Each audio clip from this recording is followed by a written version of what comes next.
Pagpapalakas ng mga programa para sa PDL sa Zamboanga City Jail. Ating pag-uusapan kasama si Jail Superintendent Xavier Solda, Jail Warden ng Zamboanga City Jail Male Dormitory.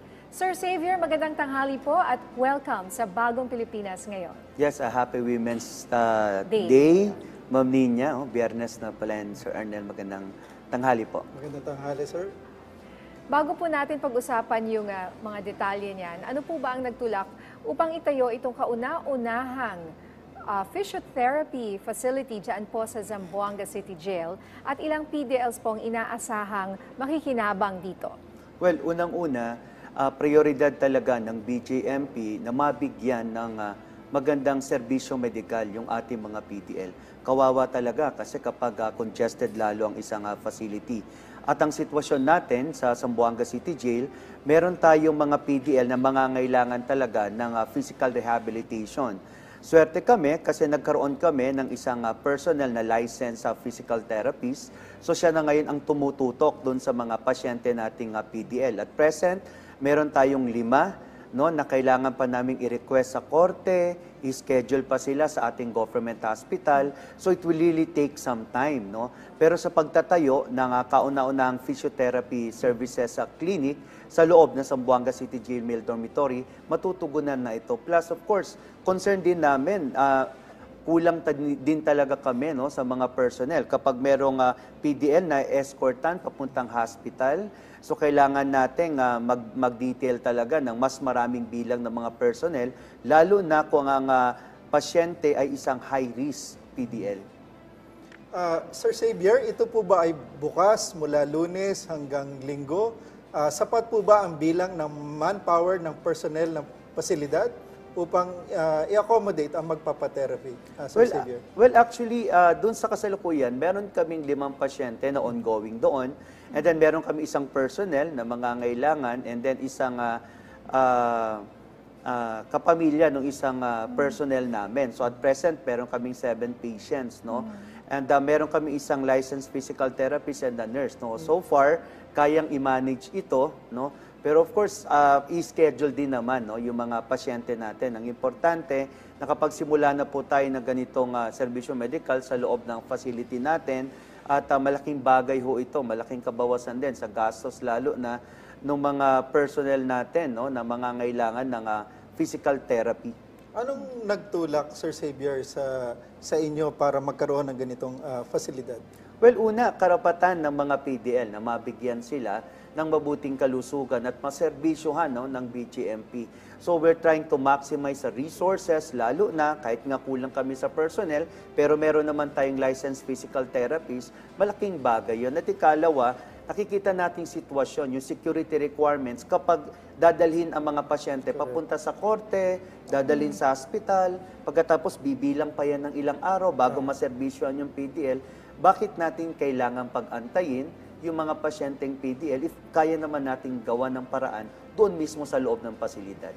Kanina may na-mention po kayo parang may kasamang kamag-anak, So kabilang po dito yung mga dependents ng mga PDL na maaari bang gumamit ng pasilidad? Yes, that's correct. Kasi karamihan po sa mga nakakulong sa Zamboanga City Jail ay yung pinakamahirap talaga natin mga kababayan.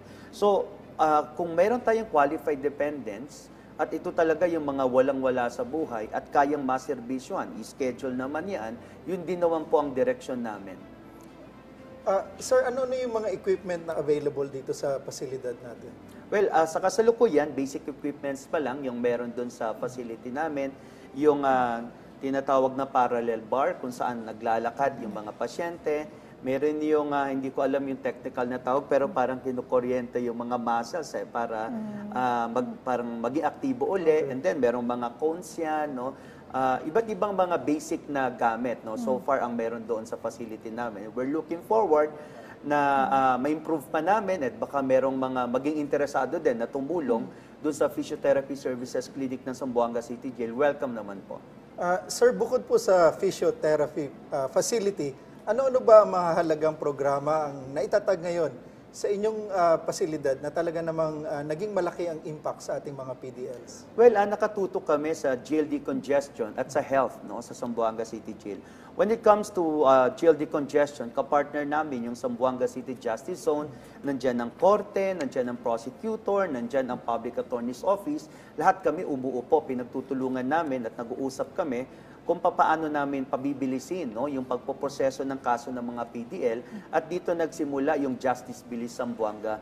In fact, no, nung nakaraang taon, pumalo sa 1,061 PDL ang natulungan nating mapabilis ang kaso, at katumbas yan ng 11 selda halos, no, sa Zamboanga City Jail na sa kasalukuyan meron kaming 24 jail cells. And then of course tuloy-tuloy din yung pakikipag-ugnayan natin sa other law enforcement agencies, no, hindi lamang yung miyembro ng Zamboanga City Justice Zone, para magawa namin ng paraan kung paano masisiguro din yung safety and security sa loob ng facility. And of course, importante ho sa mga PDL natin yung reintegration process. Kaya nakatutok kami sa education. In fact, sa Zamboanga City Jail, naitadag ang kauna-unahang madrasa, no, or for Islamic education sa mga PDL natin, at after 6 months nga, last January, ay nagkaroon tayo ng mga graduates, no.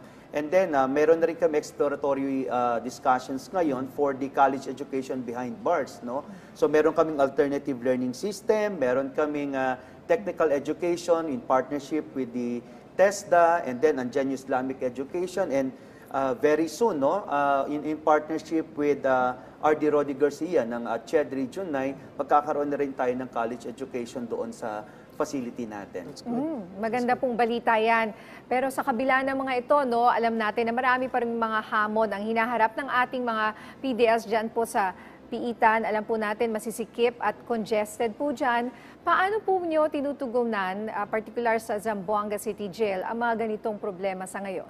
Well, just to put a context, no, nationwide, meron tayong 482 jail facilities, at ang national average congestion rate natin ay nasa 335%. Napakalaki na po ng nabawas kasi compared to 2017 na pumalo tayo ng 603%. So napakalaki na talaga ng nabawas. Like sa case naman ng Zamboanga City Jail, no, nung nagsimula tayo, nasa 930% ang congestion rate natin, at bumaba yan sa kasalukuyan na nasa 854% na lang. Ano? Bagamat malaki pa talaga, tuloy-tuloy naman yung trabaho natin. At ang pinaka-critical dito is kung paano tayo nakikipag-ugnayan sa mga justice actors natin. Number one, sa korte. Sa kauna-unang pagkakataon, nag-convene ang MTCC ng Zamboanga City. Pinag-usapan namin yung estado ng kaso ng mga PDL, yung court calendar, no? And mahalaga din dito is yung pakikipagtulungan din natin sa mga abogado, no? Marami sa mga PDL natin nakaasa talaga sa Public Attorney's Office. Kaya nung nilaunch natin yung Justice Information Project under the GoJust program, no, na sinusuportahan ng EU, malaki talaga yung naging epekto kasi yung Public Attorney's Office naging madalas na yung dialogo sa kanilang mga kliyente na nasa pangangalaga ng Zamboanga City Jail Mill Dormitory.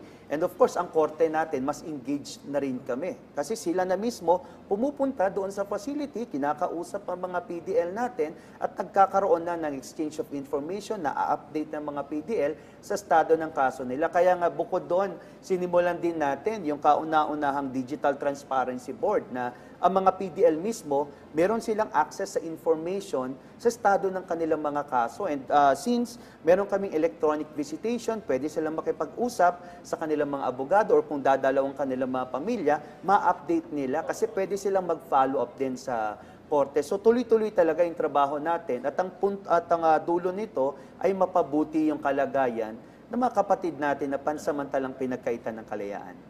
Sir Xavier, pumasa na sa ikatlong pagbasa ang Jail Integration Bill. Ano po ba ito at paano ito makakatulong sa mga persons deprived of liberty? Well, dun sa jail integration na akda ni Senator Bato de la Rosa, napakalaking tulong ho nito.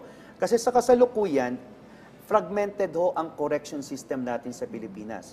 Iba ho ang namamahala sa mga provincial jails natin. Iba rin ho sa BGMP. Pero both ay under ng interior sector o ng DILG. So dito sa akdang batas na ito na pumasa na sa ikatlong pagbasa sa Senado, layunin na yung mga provincial jails ho natin ay integrate na under sa BGMP. Ang maganda ho kasi dito, number one, ang trabaho talaga ng BGMP ay pamahalaan ang mga jail facilities natin na yung mga PDL ay ongoing ang trial. So yung expertise nasa BGMP ho Sino talaga. po yung namamahala sa mga local jails natin? Well, doon ho kasi sa provincial jails, it's under the provincial government. So Office of the Provincial Governor talaga. No, at yung mga district, city, and municipal jails, under naman ng BGMP.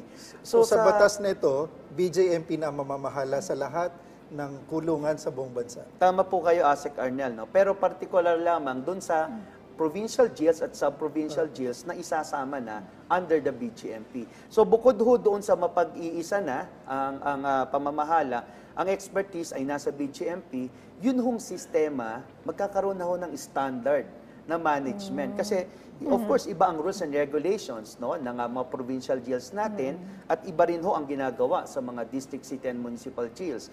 So sa pag naisa batas na ho ito mapag-iisa, magkakaroon na ho ng standard ng programa at malaking tulong ho ito sa long-term solutions na kinakailangan para ho i-address ang iba't ibang pangangailangan sa mga jails ho natin, lalo na ho congestion. Ang provincial jails natin, mas malaki ho ang espasyo nila. So malaking tulong doon ho ito, no? Ma-address natin yung congestion, magkakaroon ng isang sistema na lamang at mas mapapaganda no yung serbisyo natin sa mga PDL natin. Okay, nako, maraming salamat po. Sulit po yung pagpunta niyo dito sa aming studio, sir, mula pa dyan sa Zamboanga City. Thank you very much for your time. Jails Superintendent Xavier Solda, Jail Warden mula po sa Zamboanga City Jail Male Dormitory. Thank you. Maraming salamat po.